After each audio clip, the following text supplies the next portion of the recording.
নুসরাত আলম ইরা। আমি একটি কবিতা আবৃত্তি করব। কবিতার নাম সৎপাত্র এবং এই কবিতাটি লিখেছেন সুকুমার রায়। শুনতে পেলুম পোস্তাকি তোমার নাকি মেয়ের বিয়ে, গঙ্গারামকে পাত্র পেলে? জানতে চাও সে কেমন ছেলে?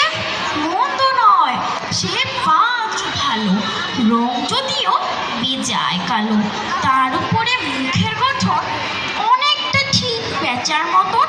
বেদ্রে বুদ্ধি বলছি মশাই, ধনী ছেলের কথা বসায়। 19টি বার ম্যাট্রিকে সে ঘায়ল হয়ে থামলো শেষে। বিষয়ের আশয় গরিব বেজায়, কষ্টের সৃষ্টের দিন চলে যায়। মানুষ তো নয় ভাইগুলো তার, একটা পাগল একটা গোয়ার, আরেকটি সে তৈরি ছেলে, জাল করা নোট গেছেন জেলে। কনিষ্ঠটি তবলা বাজায়, যাত্রা দলে 5 টাকা পায়। গঙ্গারাম তো কেবল ভোগে পিলের জ্বর আর পাণ্ডুরোগে, কিন্তু তারা উচ্চ ঘর, কংসরাজের বংশধর।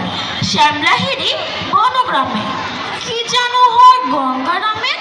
যা হোক, এবার পাত্র পেলে, এমন কি আর মন্দ ছেলে। ধন্যবাদ। অসংখ্য